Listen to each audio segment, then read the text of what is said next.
suis bénévole à l'association La Rustine de Nanterre qui intervient sur toutes les questions de vélo, d'accompagnement à la politique cyclable dans la ville de Nanterre.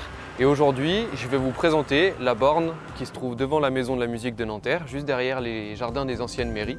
Pour la présentation du premier élément, on retrouve une fente dans laquelle insérer la roue avant du vélo afin de faire tenir de manière stable et procéder au gonflage des pneumatiques. Donc là, on va présenter rapidement la pompe à pneumatique. Ici, on retrouve un embout avec la double valve, Presta en haut qui est la valve un peu plus petite et Schrader qui est la valve un peu plus grosse. Donc ce sont les deux types de valves qui sont le plus communément trouvés pour les pneumatiques vélo. Donc tout d'abord, je retire le bouchon de ma valve Presta et je viens dévisser cette petite pièce qui permet de libérer la valve et je viens insérer la pompe dans la valve Presta prévue à cet effet.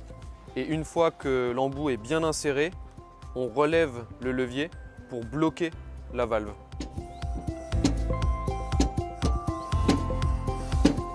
Donc ici on trouve un compteur de pression qui va nous permettre de suivre la pression qu'on est en train d'injecter dans la pneumatique et on trouve l'information généralement sur le flanc du pneu. Donc ici je peux gonfler ma chambre à air jusqu'à 60 PSI maximum, soit 4,2 bars. Le deuxième type de support qui va nous permettre d'accrocher le vélo en hauteur. L'intérêt du support d'atelier, c'est évidemment l'ergonomie dans un premier temps. Je suis debout et je peux accéder au vélo sans me baisser et sans me casser le dos. Mais également, les deux roues ne sont pas en contact avec le sol, ce qui fait que je peux venir utiliser le pédalier et venir tester mes changements de vitesse.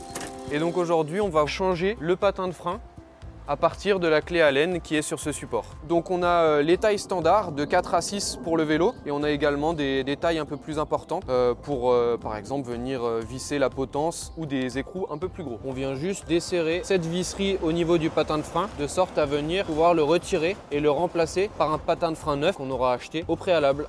Le point le plus important est de réussir à positionner le patin de sorte à ce qu'il soit vraiment bien positionné pour venir freiner sur la jante. Il ne faut surtout pas que le patin vienne freiner contre la pneumatique, mais bien uniquement contre la jante. Il faut bien serrer le patin de frein, pas trop.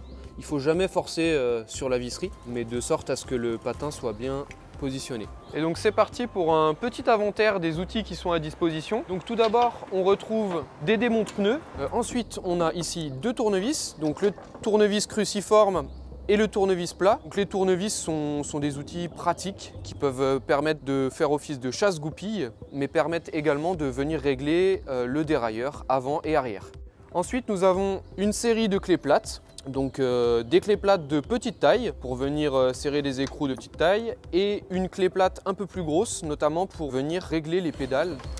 Et enfin, nous avons une clé Torx taille 25 qui permettent de changer les freins à disque. N'hésitez pas à adhérer à la Rustine de Nanterre où nous organisons notamment des ateliers d'autoréparation pour apprendre à réaliser toutes les tâches mécaniques qui vous seront utiles dans la pratique du vélo.